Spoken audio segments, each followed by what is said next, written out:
The Hollywood writer's strike has officially ended. So what now? What's up guys, my name is Ryan World Movies, and I know this is not the typical, kind of video that I make on this channel, considering that, most of my videos have been movie reviews so far, but I just wanted to take this quick opportunity to talk about something that's been really fresh in my mind for a long while right now that I really wanted to talk about, but couldn't really find the right words or want to find the most accurate sources to, quote and reference to talk about. But in case you haven't heard, last week on September 27th, 2023, it was a bright and beautiful day for the film industry. For once. Where it was announced that the ongoing writer's strike has started since the beginning of May has officially come to a close. Where both the Writers Guild of America, or WGA for short, and the Alliance of Motion Pictures and Television Producers, aka the AMPTP for short, have finally managed to reach a new tentative agreement which covers a new 3-year deal, which I will go over in a bit, that satisfies both parties enough for the WGA to unanimously vote to end the strike after almost 150 days. Yes, that is, 148 days to be exact, of continuous striking. And this is, of course, great, wonderful, amazing news for everybody. Not only, for us moviegoers alike, where we are halfway back now to getting back to on schedule with anticipating, currently set release dates, for movies and TV shows between now and next year. But most importantly, it also means that writers across the whole entire Hollywood industry can finally go back to work, satisfied with the new contract and agreement deals set, and continue working on and developing any new upcoming movies and TV shows that have been delayed or put on hold or suspended due to the strikes happening, which I will also go over in a bit.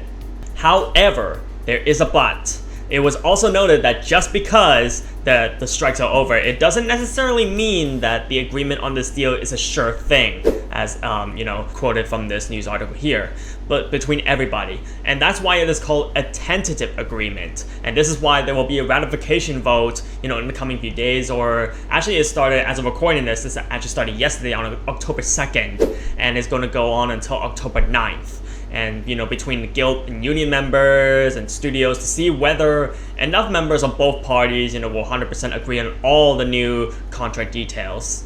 But for those of you who still have no idea about the whole writers and actors strikes that have been going on, or what they are all about, at this point in time, just to give a brief recap of what this has been all about. So the writers and actors strikes of this year have been labor strikes between the Writers Guild of America and the Screen Actors Guild, American Federation of Television and Radio Artists, SAG-AFTRA for short, against the AMPTP, the Alliance of Motion Pictures and Television Producers, around the time when the WGA and SAG-AFTRA's contracts ended early this year. That was around the time of end of April to beginning of May.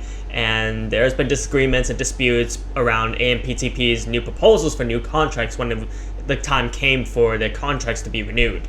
And the main reasons of why these strikes are happening in the first place is because, well, with these writers and actors, especially within the low to middle working class range within the industry, they're demanding for an increase in wage pay and therefore higher job security, as these new proposed contracts terms by the AMPTP contain very poor compensation for their workers.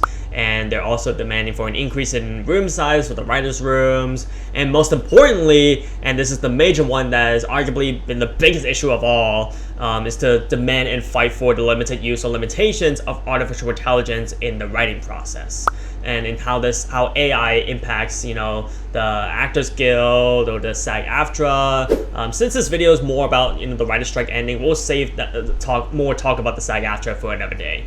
But the main impacts this has caused amongst the industry and also for us casual audiences is that, there's the suspension of productions of movies and TV shows that were in production at the time before the strike happened.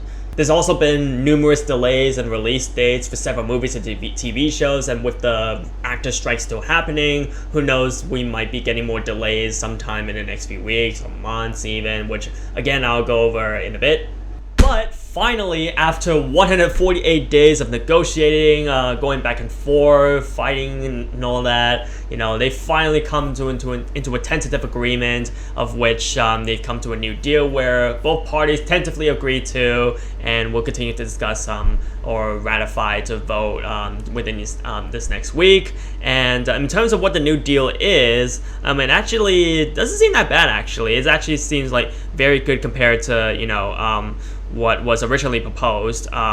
So I'll go over it. So the new renewed WGA or Writers Guild of America contract, as agreed upon by both parties, includes better residual payments, better job security, and I'm quoting this from several articles, and it also includes gains in compensation, and they'll be setting a minimum number of staff members within the writers' room, and most importantly, the contract also clarifies a few things when it comes to limitations on AI. That includes, AI not being able to write or rewrite any material whatsoever. AI cannot be counted or used as source material or basis for any kind of content for any production. This prevents writers from ever losing out on any writer's credit, which is really good. AI cannot solely take credit for any writer's credits when the writers are literally there, so this is a good thing. But this doesn't mean that the writers cannot use AI at all. They may do so at their own choosing or their own choice of decision, as long as the company consents to that.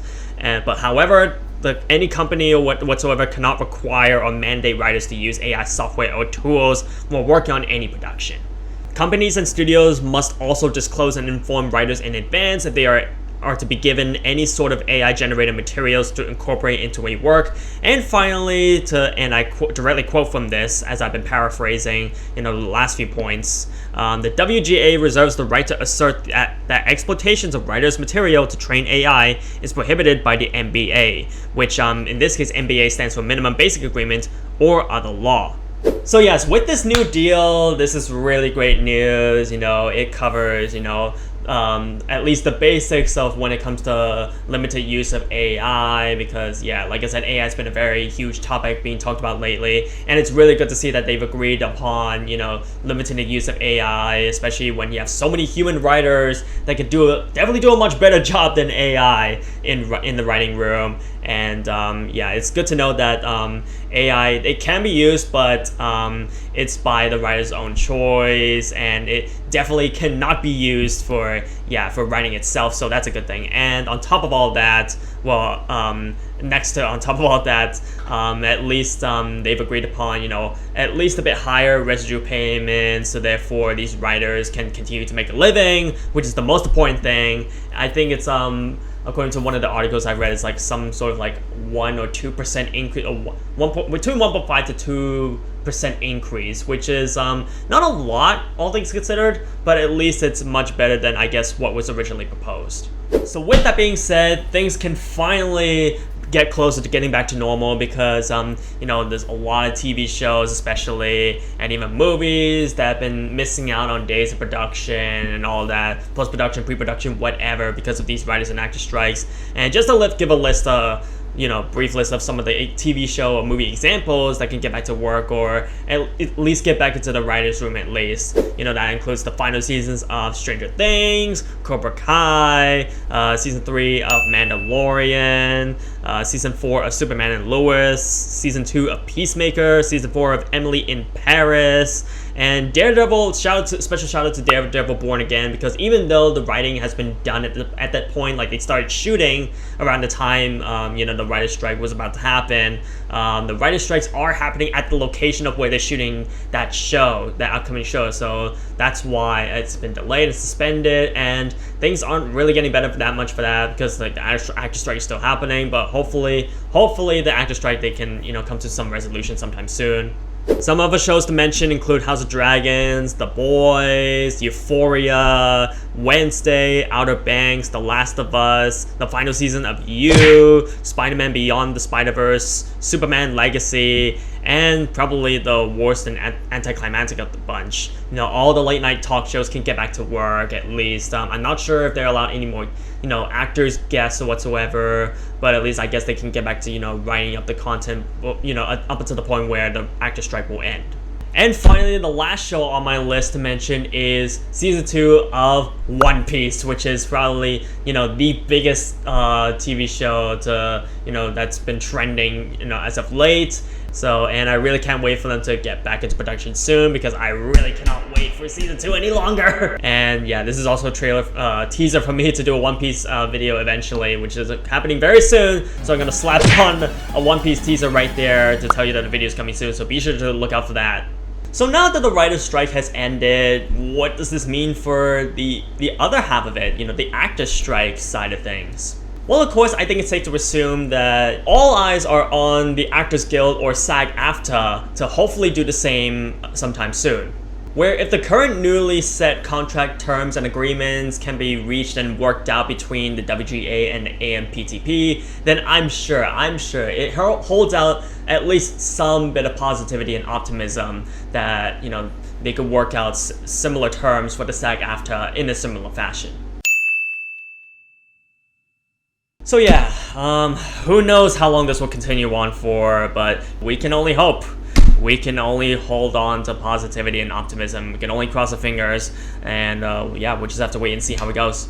But yeah, that's pretty much all I wanted to say. I'm running out of time, but I just want to do my best to keep this video short and contained as much as I can. But yeah, I just wanted to get this out of my mind because yeah, this has been something I've been wanting to talk about for a while. But if you made it so far into this video, thank you so much for watching. I hope you, I really do appreciate it, and hopefully that informed you guys more about what this has all been about. Because it has come to my attention that a lot of some of my friends or even family have no idea about the specific details of what's been going on here. So it's kind of been one of the, inspirations for me to, make this video at this time.